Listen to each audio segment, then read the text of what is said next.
Welcome to Go Slow to Grow Fast. I'm your host, Heath Butler. Today's episode comes from Software Day at the ION, the series co-hosted by the ION and Mercury Fund to empower early-stage software founders in Houston's innovation ecosystem. This session, titled Modern Engineering in an AI-Driven World, is moderated by Mercury Fund co-founder Dan Watkins. Dan's also recently launched Quicksilver Labs, a Mercury Fund studio. He's joined by panelists Matt Cohen, Managing Director at Cohen, and Colin Hendricks, CTO of OmniScience. Together, they explore how AI is shifting engineering paradigms, shaping team structures, and challenging the talent strategies and product architecture for software companies that want to lead. If you're building products, managing ops, or designing your tech stack for scale in an AI-first era, this one's for you. This episode is brought to you in part by Bank of America. Houston is a key market for Bank of America, and they are deeply embedded in the community. As the fourth largest city in the U.S., Houston serves as a major hub for technology and innovation, and that's a priority for B of A. They have long-standing roots in the region and have supported the Houston market for decades. Their commitment to the local economy is unwavering, and they proudly invest in community initiatives, such as serving as a lead sponsor for the Greater Houston Partnership. They actively support efforts to attract and retain top talent in companies, particularly in the tech sector. They are excited to help shape the future alongside Houston's entrepreneurs and visionaries. And through the regional technology banking team, which are experts in technology business models, they focus on building long-term relationships with companies and founders at every stage of their journey, from early growth to IPO and beyond. So if you're a tech company or looking to build a team or your company in Houston, B of A may be for you.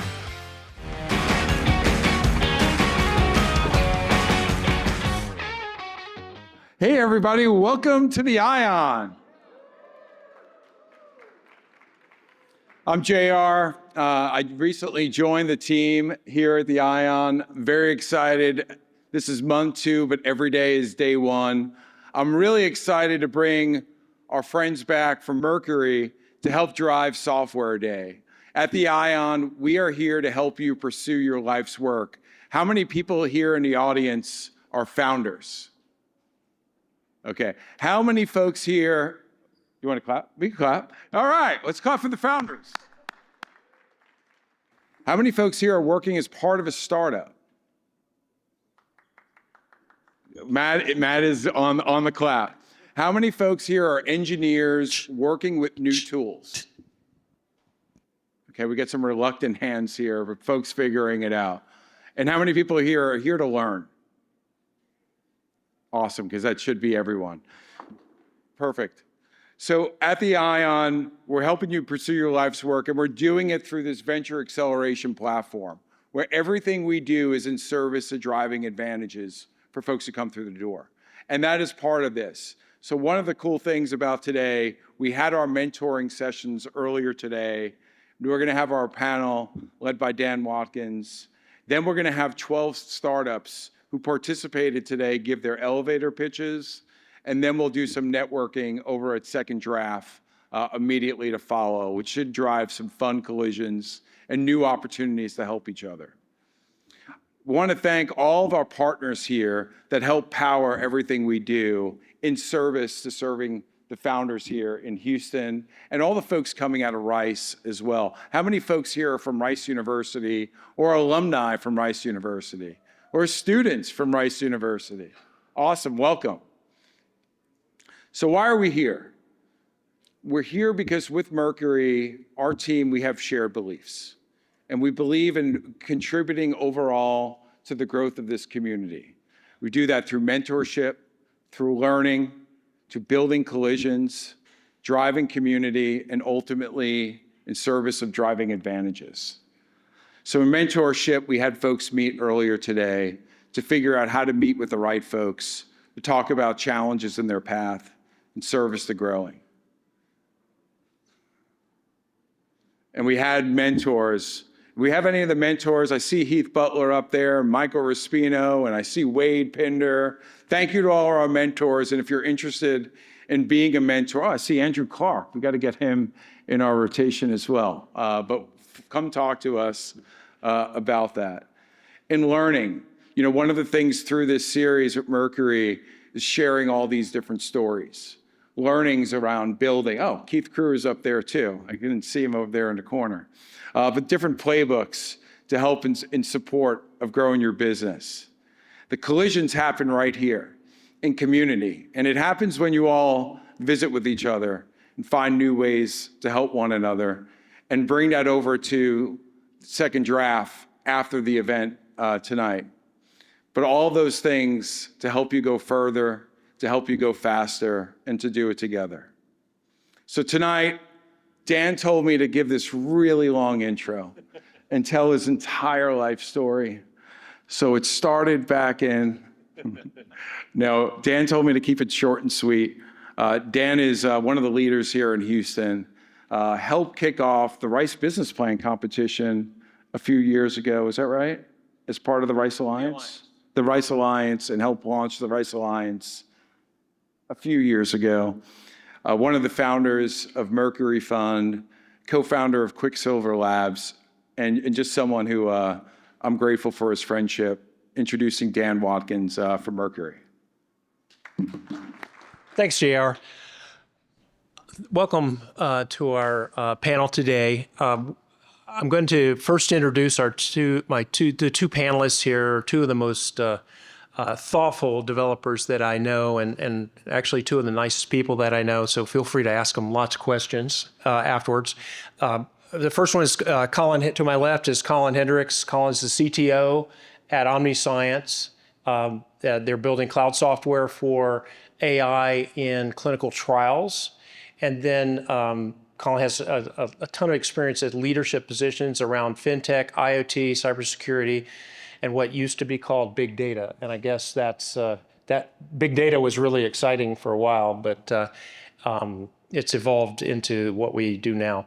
And then well, let me stop there. Colin, maybe you could add a little bit to that and tell people what you're working on now and maybe sort of the technical context of, in the context of this discussion. Thanks, Dan. Hi, everyone. I'm glad to be here. I used to work in the building. I'm glad to be back today. It's fun to be here. My name's Colin Hendricks. I'm CTO at a company called OmniScience right now. We're applying AI methods to clinical trial data. The big data joke was about, 10 years ago, we thought big data was a thing and it would be a few 100,000 rows, and now it's a few million, a few billion. And I guess we're just over that. Now it's just normal data. But I love being in the code, talking about code and talking about startups, and I've made a whole ton of mistakes. So maybe we can laugh today at me and some of my mistakes, either now or after. But happy to talk about AI things. And at the other end is Matt Cohen. I've known Matt for 20 years. Actually, 30 years ago, Matt was registered the first newspaper domain name in Houston. Cron.com is Matt. Did you come up with Cron.com? Yeah, actually, at the time, there were only a few hundred .coms in the world. And the only publisher that had a domain name was the Chronicle of Higher Education. So the only domain name I couldn't have was chronicle.com. Right. And I was lazy and didn't want to type that much, so I picked cron.com. So Matt's been an entrepreneur and a VC, and for the last 8 years, Matt has been a leader, has basically run a consulting company with some of the most spectacular architects and software developers and product people in Austin and Houston. And Matt can say a little bit more about that. And Matt, maybe you do the same and sort of say what kind of projects you've been working on lately in the AI space. Yeah, sure. It's great to be back here in Houston. Houston is in many ways home for me. I came here to go to Rice when I was 17 years old and lived here for 12 years, and still many of my friends are here. I love coming back. So I've done a bunch of things since then. As Dan mentioned, I was the founder of the Houston Chronicles website many years ago. In recent years, I've been doing a lot of advisory work for CEOs and CXOs for companies like Indeed or Toyota.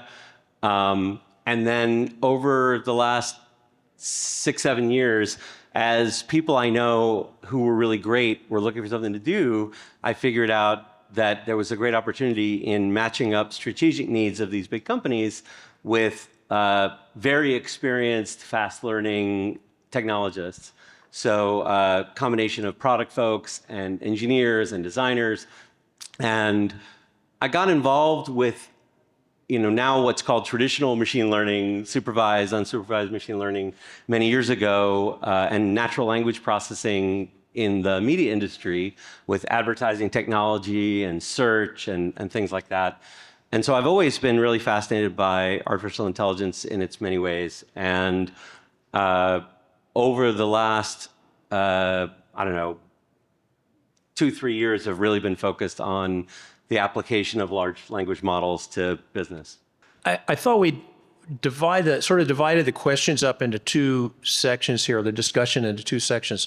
One is software development using modern AI tools and how that's affected the process, but then also some questions about integration of AI into the product. So I think those are two related but sort of separate topics. And we'll start with just a general question for Colin. Maybe you want to take this.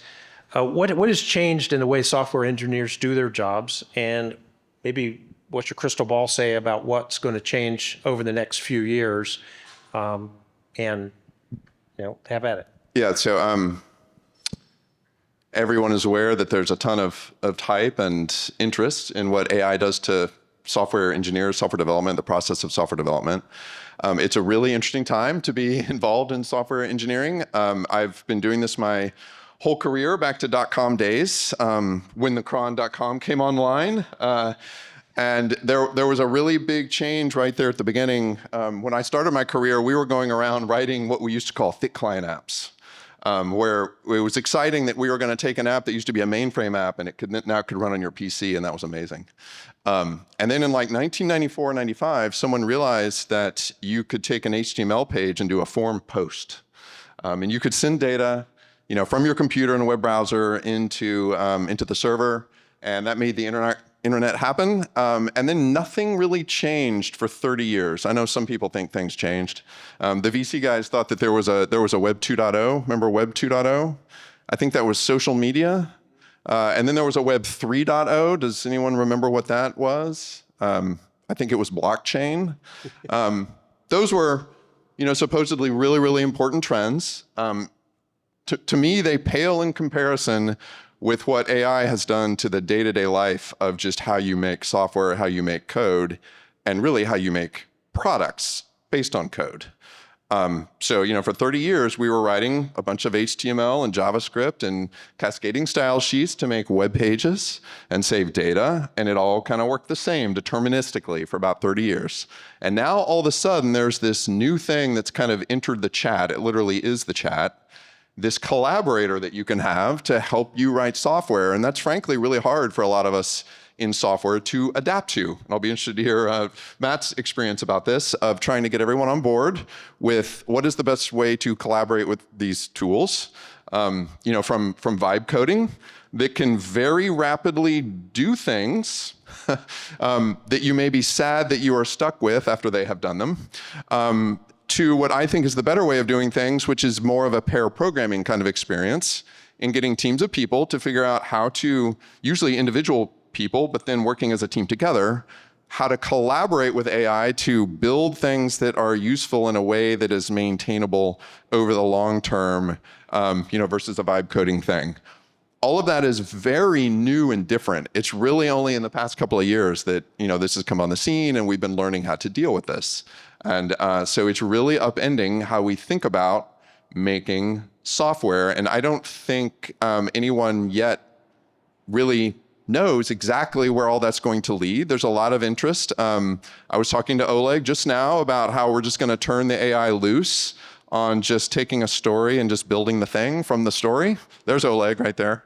Yeah. So these things are all really interesting. And I certainly don't have a crystal ball, but I think the way it's at least working for us in the day-to-day teams I'm working with right now is that we're finding it really useful to lean on the AI as a really good collaborator, but that we have to keep very close tabs on to make sure it's building things that are scalable, maintainable, useful, and in the end delivering good product. for the end customer, which today is still a human that's going to buy your product. Maybe we'll be making products for the AI someday, but today we're still building products for humans, and we want them to, be scalable and reliable and so forth. And so we can't just let the AI do its own thing. Matt, do you want to take the same question? So tell me the question again. What's changed and what's not changed that you've seen in your practice with the way software engineers do their jobs? Yeah, so I think the way that I tend to think about this is that the world has completely changed forever, but we don't exactly understand how yet. Like every major change, it's the confluence of a number of innovations happening all at the same time, each enabling the others. So you can think of some of these innovations being around the core algorithms that allow the large language models to work. A lot of these were developed as part of deep learning in the decade prior, but still needed the other legs of the stool in order to come together. The second being the happy happenstance that GPUs, which were designed for video games and display, could also be used for AI processing. See, there was a reason we were playing video games. Yeah, turns out there was. And the other being the massive availability of training data over the internet. And all of these things coming together enabled scaling up of what was seen as a not very promising line of research, which was literally just taking a bunch of documents and trying to predict what the next word or letter in the document would be. And it turns out, as you all know, if you throw trillions of documents at a machine learning algorithm, it not only can predict the next word, but it can answer questions and appear to understand things. In a sense, what it's doing is it's building a statistical model of all of the written knowledge that's ever been created and put on the internet, and is able to leverage that if you're able to sample from that statistical model effectively. If you don't understand what I just said, don't worry about it. What it means in practice is that instead of going to sites like Stack Overflow or articles or books or any of the knowledge that has been out there that was very hard to find, all of it has been baked into an AI model that, given the right prompting, will enable the technology to generate software code that meets the requirements that you've specified. And that's a big deal. But it means that you have to be very careful about how you specify what you want the system to deliver. So I think it's enabled software development in new ways. I think a lot of people go into it thinking that it's going to speed up the kind of coding that people already do. And it can, a little bit. You can think of it as kind of a smart autocomplete. So if you're already a good coder, it can do a good job of helping you avoid mistakes, to write boilerplate code more easily. But where it really becomes transformative is it allows a small group, even a single individual, to develop software that's much more significant and at scale than would have been possible before. And I think the downside is that the software that you build can have problems because the software that is generating the software only looks a little bit at a time. And that means it can sort of work itself into a corner where there's no way to continue developing the software in a way that's high quality. And so what we're all learning together within this industry is, how do you balance getting the AI to generate the software that meets the requirements that you've specified while not doing the things that you don't want it to do that you forgot to tell it not to do. And so in some sense, the coding is moving from the actual software code that we as software developers have traditionally built to the natural language description of what we want the system to do, and the automated testing that we have historically considered a good practice to put in place, but now is absolutely critical because the software is being automatically generated and may never be looked at by a human. Yeah, Colin, maybe you could comment a little more. I know you're big on testing and evals. How's that changed in terms of how developers look at evaluating their software? Yeah, so part of your first question was what has not changed. And so I think this is what has not changed. Now that we have this new sort of chaos monkey of an AI agent that's helping us build things, we need to kind of keep it on the rails.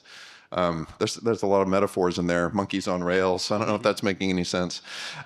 So I think some of the fundamentals of software engineering are more important than ever. There was a movement, I don't know, 20, 25 years ago maybe, called test-driven development, where you're supposed to write the test first, write the automated test first.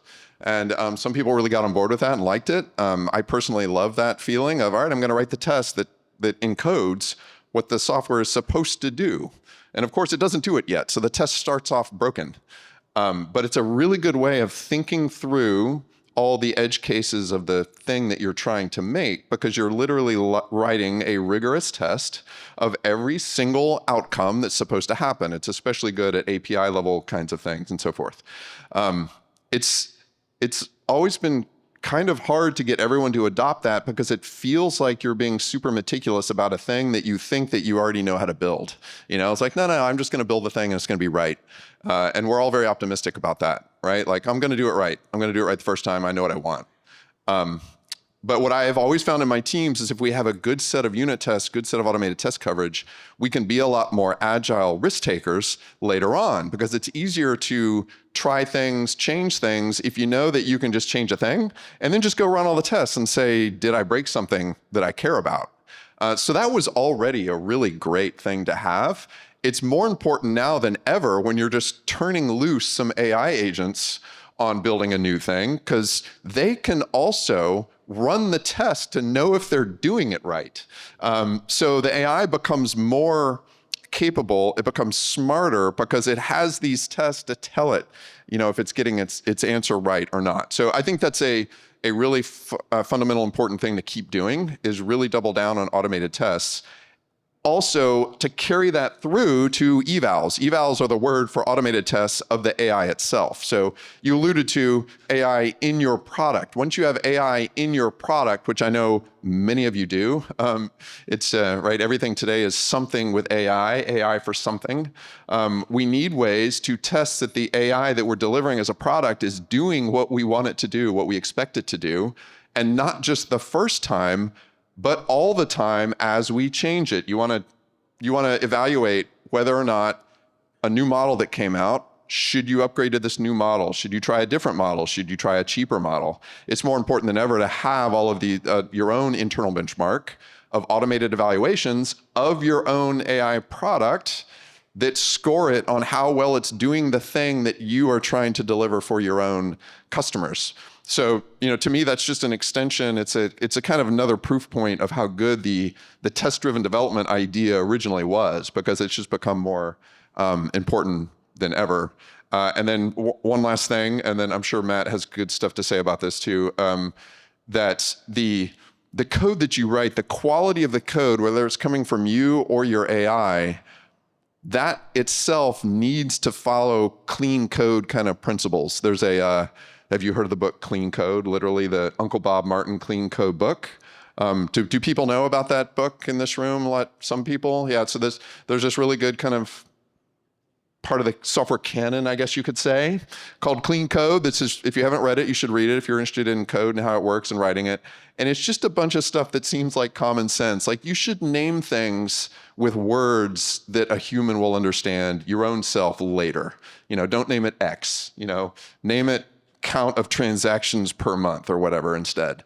It turns out that helps you, but it also really helps your AI coding agent, right? Because it makes LLMs are just language tools. So if you're writing your code, if you're not letting it be all vibe coded, but you're actually kind of crafting it as a artisanal product, then it becomes more addressable over time with the AI, and you get this nice beneficial feedback loop of the AI becoming better at helping you if your code's organized in a good way, which also applies to your data model and everything. So the AI will just always be better if your code is better. So those are fundamentals, I think, that don't change. I guess I'd add a couple of things there to extend what you're saying.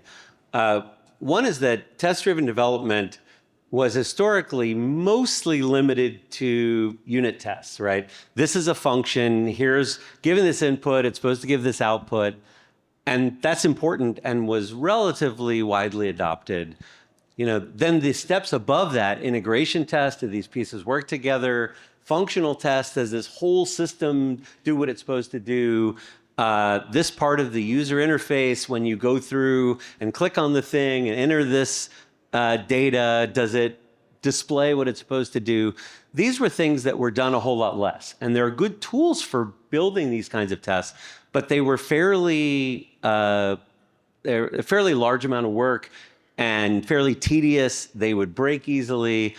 And this, I think, is one of the areas that large language model development has really excelled, because they're able to create these kinds of tests relatively effectively. So I would encourage anybody who's building software to not only make sure that you have good unit tests, but good integration tests and good functional end-to-end tests as well. A lot of the tools that are used for simulating a user interacting with the system really work pretty well with LLM. So that's something that we've seen a big benefit in.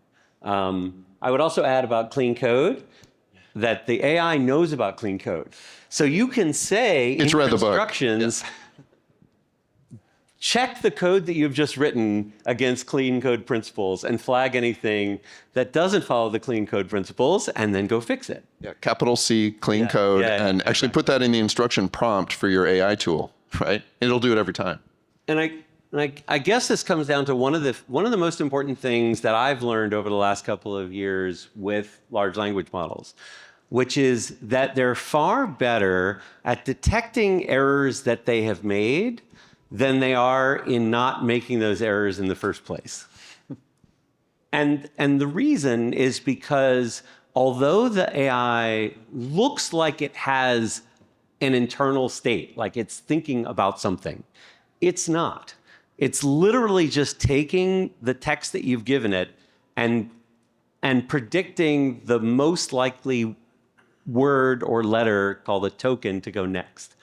And so what that means is that the general pattern that you want to do is to have it produce something and then check what it just produced. Because the thing that it just produced is, in a sense, an internal state. You're forcing it to actually create something that it can then analyze. And that's a pattern that I found that you can use over and over and over again.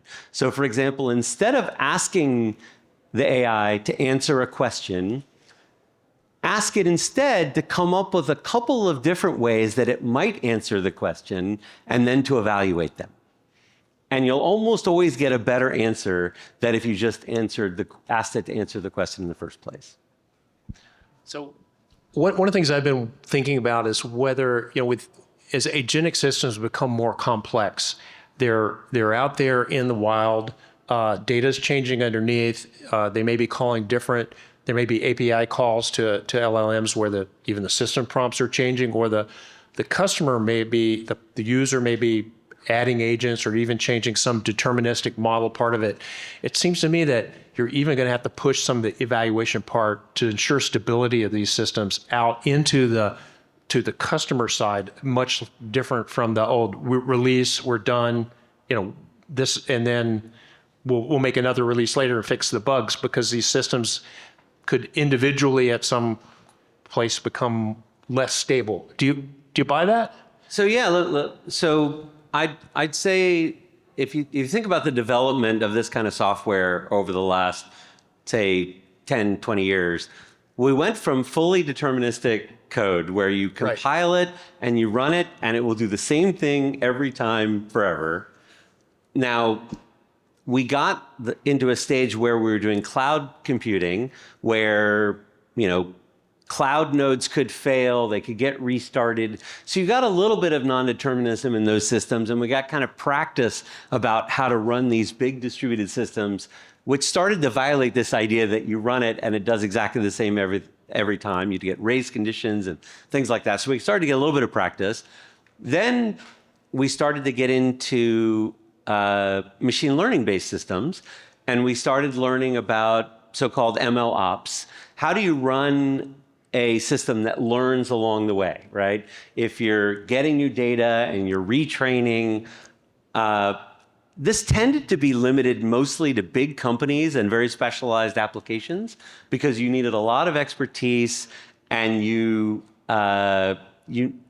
it was hard enough to do that you would only do it if the benefit far outweighed the not insignificant costs. I remember years ago, I spoke at another Mercury panel, and then I did a talk on 10 reasons not to use machine learning. And the main problem then was that you required a lot of expertise. It was very expensive. It was very complicated, and really only worth doing for problems that couldn't be solved any other way.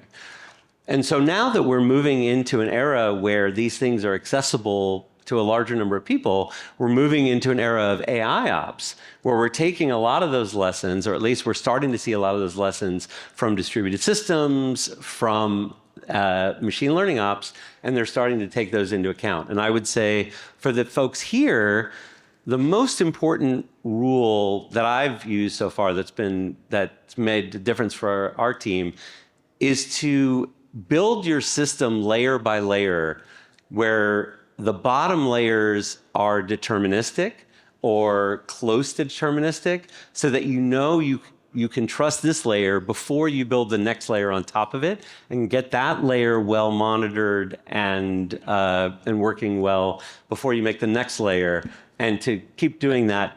Otherwise, you wind up with something that's completely chaotic that you can't move into production. Colin, you look like you might have something to say about that. Well, yeah, I was just thinking that layer at the bottom, that's probably the database. And in many cases it is. Yeah. And that's a good opportunity, I think, to maybe talk about product focused stuff, which is that, in my view, getting that fundamental layer of, well, what is your data that you're building this thing on is really important. So I'm sure a lot of you are working on products that have to do with some amount of data and AI interacting with that data. And I think it's important not to skip over the sort of traditional thought process and, frankly, detailed design and sort of that grunt work of getting that data correct. What data do I need, and how should I organize it? And ask yourself the question, why can't this be a nice traditional relational database right here with really good referential integrity on it to keep everything sort of on the rails and to have a literal ground truth right there? And then the LLMs can be really smart about how to access that data, especially if that model is well named and well commented. I remember early in my career, I realized that you could put a comment on a database table to explain what the database table was for and what it meant, but nobody ever did that. And I was always like, why would you put a comment here? I know what the table's for. And the same goes with comments. Column names can have comments as well. In my most recent thing that I've been working on, we found that if we commented the data model and explained what all the tables meant, what all the columns meant, you could then turn an AI loose to write text to SQL to create this chat experience on top of that data, which the LLM is really, really great at because it's been trained on a whole ton of SQL data. SQL language, right? So we've had relational databases since the 1970s. So the corpus that it's training itself on SQL is super, super huge, and it's amazingly good at it. So you can actually sidestep in your product development path. You can maybe sidestep a bunch of the cost, work, complexity about a bunch of RAG stuff, doing a bunch of vectorized embeddings on unstructured text and so forth, if you have a nice relational data model, and just turn the LLM loose on, hey, I have a natural question I'm asking, please turn that into SQL for me and give me back the answer. And that also becomes really easy to test the correctness of. So I feel like a good pathway to success is to kind of marry the old approach with the new approach of some of the good traditional understanding we have about how to organize some of those things. Well, Shifting on a little bit to the product side, Matt, how in your mind, how has the relationship between product, the product expertise and the technical expertise changed over the last couple of years? How is it driving changes in that area? Well, I think the really transformational change is that the definition of who is a software developer has massively expanded. That the tool set and the experience of how to leverage AI code generation is something that you don't necessarily need a computer science education or many years of software development experience to do. It's a combination of understanding how software is put together along with the business domain that you're trying to build your product in that enables folks who historically maybe would be a product manager or a company founder and would have to really spend a lot of time communicating with, in a very error-prone way, with software developers who were turning their vision into reality. And now we can have designers and product managers and company founders who can get very, very far down the road of building products, maybe even to or past launching a commercial product without having a large set of software engineers. I'll give an example. When I was working in the CEO office at Indeed, we acquired a company where the CIO also had a lot of product, the CTO of that company had a lot of product experience as well. He wound up becoming a VP of engineering at Indeed after the acquisition. And I caught up with him earlier this year. He had left Indeed to co-found his own company, him and a sales co-founder. And I asked him what he was doing, how much money he was raising and who he'd hired so far to do the engineering. And he said, no money and no people. I'm doing all of the engineering myself. And he'd built a very significant piece of software all by himself. And I'm sure all of you either know or are that person. Actually, it'd be great. Can I see a show of hands? Who has written code with AI? All right. Who has written production code with AI? So I'd say that's maybe a fifth, maybe. And I think that's the thing that is the transformation that we're starting to see. That the tools are getting better at helping you produce production code. The best practices are there to help you. I can give a couple of tips in a little bit, but I think that's the big shift, is that the set of people who can create software has already greatly expanded. Even let me follow up on that, and maybe Colin, you can help me here. What point do they need to bring in somebody who's had experience with scalability? Because that's always the issue of tech debt, scalability, that you end up with sort of a trap. I'm thinking 5 years ago. Maybe now, maybe it doesn't matter. Maybe you can you can rebuild your code base so fast that it doesn't matter. But I'm just sort of wondering how you make that transition from vibe coded or single developer MVP, got some revenue. Now you have to scale. How do you make that what do you think the tricks are to making that transition? I have two thoughts in my head that are in conflict with one another. One is to double down on what Matt just said, that this is making me think of Ratatouille now. Everyone can cook. Yes. And I think that's true. I think everyone should be more involved in the technical production of what we do. Of course, I'm biased because I think that's interesting and I think it's fun. I still hear the phrase, a lot of people will say, I think I heard it being bantied around in the room back there, I'm not technical. And when I hear that, I think, well, but you live in our modern society, therefore I think you are technical. We all have to deal with technology in our everyday lives. And code is really just English words. So every team I've been on, I make sure that everyone up to the CEO, it's always a small company, has a GitHub login. And when they ask me a question, I will often just link into the software to the place to answer their question. Like, hey, does our permissions allow for this, whatever? And I'll just send them a link back. And it's like, read this. And it's accessible. Like, you can actually do that.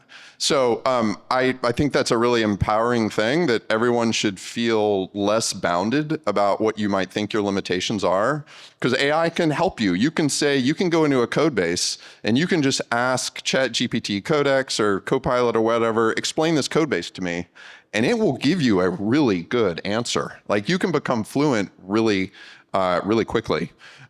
So, I mean, that's the first thought. I think everyone should get more involved. But then I also do think at the same time and I think you have to kind of decide this for yourself, when you're hitting some sort of wall, when things aren't working, just before that's happened, go back in time. And that's the moment. That is the moment to bring someone in that, actually can maybe give the nudges and guiding towards things that would save you a ton of time in the long run. I end up getting involved with lots of startups that are like a year or two in, and they've built a thing that is really good up to a certain point of success. And when you're bumping up against, I've got 2 or 3 customers, but I can't figure out how to onboard the next 10.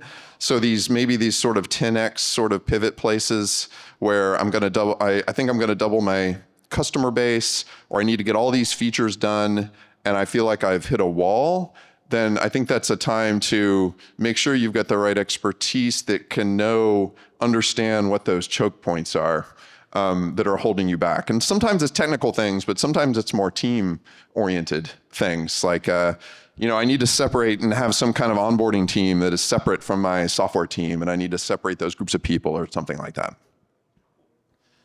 Well, guys, we got. You want me to just go ahead answer that, and we can get a question? So, so the question was like, when do you scale? How do you scale? That sort of thing. Right. I think a couple of takeaways for the audience. First is that because of the way large language models are trained on hundreds of millions, billions of pieces of code, you can tell the AI to write software that will do X. And it will do it in the most average, generic way possible. And so to the extent that you're asking it to do something that is relatively straightforward, and there is a generally right way to do it, the system, without any additional constraints, will build it that way. So that means if what you're trying to do is build a website that is a front end on a straightforward database that collects information and does some simple processing and prints it back out again, it will generally get that right, and will do it in a way that tends to be pretty scalable. Where it starts to become difficult is when what you want it to do is not necessarily the sort of average default way of going about it. When you actually have to go through and specify what kind of scaling you want to be able to handle. Do you want complex data? Do you want lots of users? Do you want auto scaling, things like that? The advantage that we have to go on is that there are a lot of third-party tools and infrastructure components that you can leverage, and you can generally ask the LLM, like the pattern I was talking about earlier. You would say, well, what if I wanted this to scale a lot? What would I need to do? And the LLM will then tell you a list of things that you're going to need to do. And then you say, okay, well, look at the code, and does our existing code do that? And it will go through and tell you. And then you say, all right, well, the things that it doesn't scale, what are some ways that we might fix that or improve that? And it will tell you. And then you say, okay, well, which of these do you think is the best? And then it will tell you. And then you can say, okay, go and do that. And be sure to create tests so that we can test it at scale. Let's create artificial volume so we can actually run it. How could we do that? Give me some ways that we could do that. And it will tell you. So you can keep repeating this pattern over and over, and it will work best if you have someone working with you who knows the right question to ask and knows how to recognize when it still needs to be asked more questions, or when it's basically ready to go and build the code. So the key thing here is that you want to make sure you're keeping track of your description of what the system should do. Not the business requirements, the technical requirements, the operational requirements, the testing requirements. In a sense, what's happening is that the code is moving from what we used to historically think of as the code up one level to the detailed description of what the system should do and the practical tests that ensure that the system actually does that. And that's where the real value is. And my prediction is within the next year or two, you should be able to rebuild your entire code base every night and take into account what's been learned since yesterday. In the same way that software is compiled, that we do infrastructure as code today, we're going to get to the same thing where the code base is all of the business knowledge, all of the practical knowledge about how the system is used. That's going to be the source that the AI is going to use to rebuild, and improve the system. It almost sounds like you think that code is going to be, current code is going to become like assembly language that you never look at. That's right. Underneath the. That's right. Like who in this room has ever written assembly language themselves? And I guarantee that every single person here has written assembly language. Yeah. Just not directly. Right. And so we're moving up the stack, right? Okay. So we've got about 15 minutes left. We've got some more. There are some more questions, but I want to open it up to audience questions and see if we've got some, somebody with a burning question All right. from the Excellent. audience. Oh, here comes the mic. Got my stuff set there. Yeah. Say your name and a little bit about what you do first. Hello, how you doing? My name's Cody Crudup. Yes, I'm a software engineer. So I finished up Coding Academy here, or Coding Temple a few months ago. So, well, back in July. So front-end developer. But what are your thoughts on quantum AI, and when do you think that will be available to, I guess, the everyday users like ourselves? On quantum computing and its combination with AI? Yeah. Quantum computer and artificial intelligence, coming together, merging together to essentially solve complex problems that, basic classical computers, just pretty much can't cope with. So one of my friends is a guy named Scott Aronson, who's a professor at University of Texas and arguably the world's leading expert on quantum computing. And he would say, don't hold your breath. Keep working the way you've been working. Keep an eye on it, and it'll come when it comes. So I'd say that quantum computing has enormous potential, and it has been shown to be able to do some things that you can't do without quantum computing. But I would focus on using AI techniques first. They don't require or necessarily even be improved by quantum computing. And just keep an eye on it. It's incredibly promising, but it's kind of like fusion power. It's something that for the last 50 years will change the world in 10 years. It's super cool. Definitely learn it, understand it, but it's not really something that people use much, right? Doesn't it have to literally be super cool? Yes. Well done. Yes, please tip your waiter. I'm Scott Randall, and I'm in project management of all types. And my question is, it seems that AI is being thrown at everything. Every use case, AI is being thrown at it. And the question for you is, what things should AI not be used for, but rather defaulted to automation and other solutions rather than AI? And why would you say, and how would you determine which things are most appropriate for AI applications and separate those out from other types of, again, of automation, process improvement, even manual systems? How do you make that? So I don't want to hog the answer. I'll have you answer this one. I'll take a crack, and I'm sure Matt will have something to add to it. I'll give two. Okay. You want me to give two quick ones? Sure. So where not to use AI, is where you absolutely need to get the right answer. And we laugh about that, right? But this is a statistical like driving? process. Like, like autonomous driving. Now you can, if like any statistical process, if you run it enough, you can get a bound on its correctness. And at some point, you can consider that to be good enough, because regular computers aren't perfect either, right? Like you can have a error in the memory, or the system can crash or whatever, right? Regular systems are not perfect either. But consider how you can build a useful product even if the system doesn't give the right answer. So I'll give an example. We have an application right now where we're using AI to evaluate a system and propose potential problems with it. And that's a case where if you get it right, then it's incredibly valuable. If you get it wrong, it's just a false positive, and a human has to waste some time evaluating the proposed problem. But as long as there aren't too many false positives and the system can detect errors that would not have easily been detected otherwise, it's a big win. So that's one example. And then when you should use it is whenever human language is a natural domain. It's able to do things and solve problems in the human language domain that we wouldn't have any idea how to even begin solving with traditional code.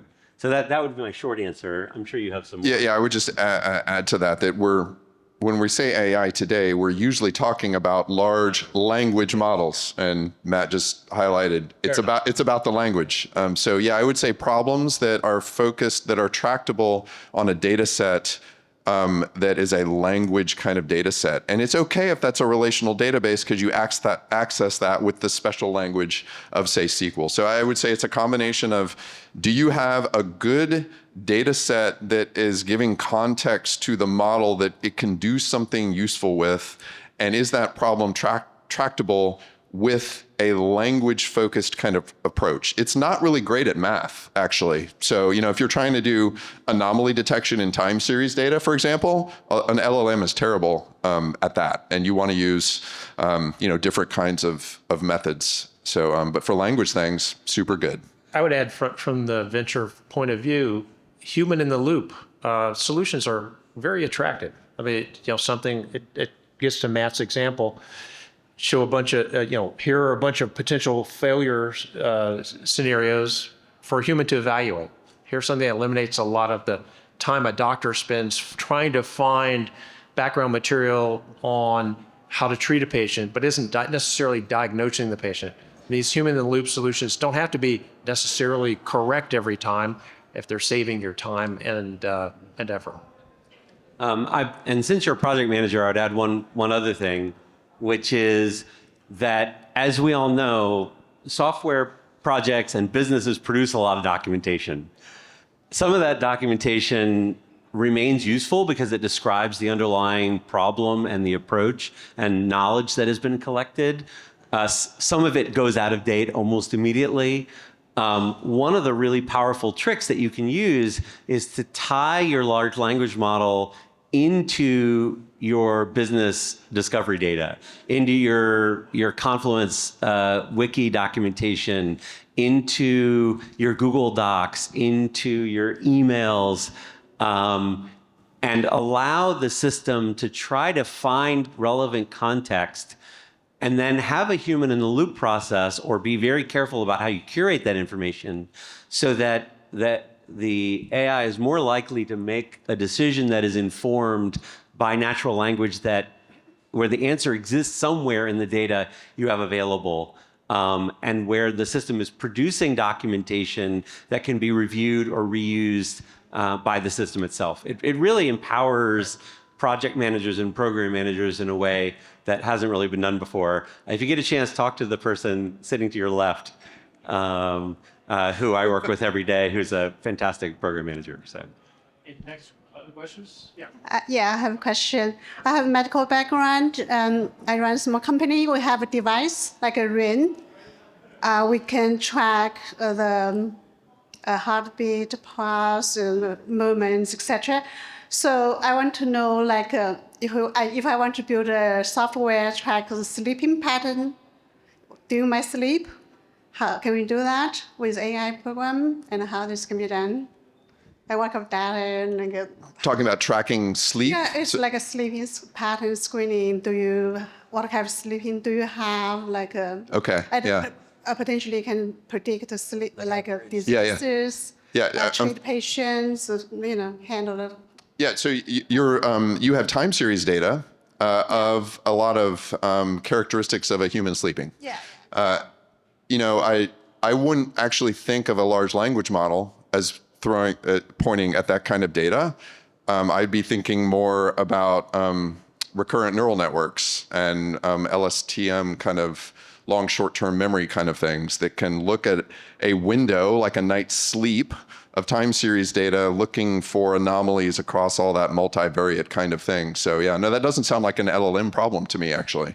It's a very easy AI program for you. Software, very easy to develop, like very easy for you guys to do it, like for. That sounds like a medium sort of problem to me, not easy. If I were to think of anything, I would think about how to translate that in the domain of natural language. So for example, to ask the person when they woke up, like, how do you feel this morning? How do you think you slept last night? And to record that and record their voice and then translate that into natural language, and then to use that in combination with this time series data and the various transformations and analyses that you can do with deterministic tools or traditional statistical tools, and so you can combine the things together so that the system can communicate back to the person in natural language or absorb that data in natural language. I'm kind of hand waving here, but that's how I would approach it. I think we have one more question. Hello, good afternoon. My name is Jafar. I'm a graduate student, MSAI program at the University of Houston downtown. Just got laid off from a federal contract.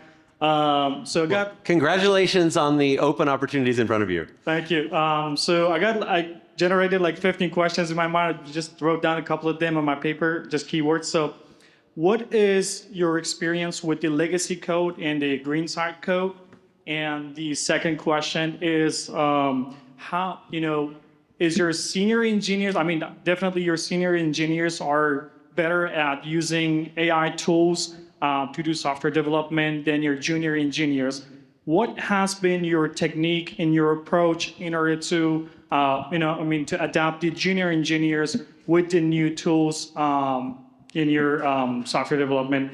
And sometimes, this is a question sometimes for me, are the LLMs really innovating, or they are just using the generally permissible, accessible code to give an output? Thank you. Okay, can we just take one of those? Yeah, sure. Which one do you like better? Well, the one that we thought that the audience would be interested in Yeah? was the question about junior engineers and maybe how you bring them along to, and versus senior engineers, and maybe you could answer that question. I'll take a first crack at it. I think I would maybe challenge the notion that junior people are any less good out of the box at AI stuff than senior people. Senior people, of course, there's the old dog's new trick problem. We become very kind of set in our ways as craftspeople of software, and so adopting new methods of AI, I think, is actually pretty hard for people that have been doing it for a long time. Senior people do have the advantage of being able to evaluate the output, I think, better. But junior people, I think, maybe bring an open-mindedness and a more native AI approach to it in the first place. So I think a way to get more people involved I think we should be more open, actually, to new people coming into entry-level kind of stuff, because the AI can accelerate them if they're being careful to pay attention to their own fundamentals and acquire those fundamentals, so that junior person kind of cultivates that same skepticism that a senior person would have. So I think it depends on the talent of the person involved, but I think there's can be good outcomes for either of those kinds of people. Yeah, I would totally agree with that. I'll give a specific example.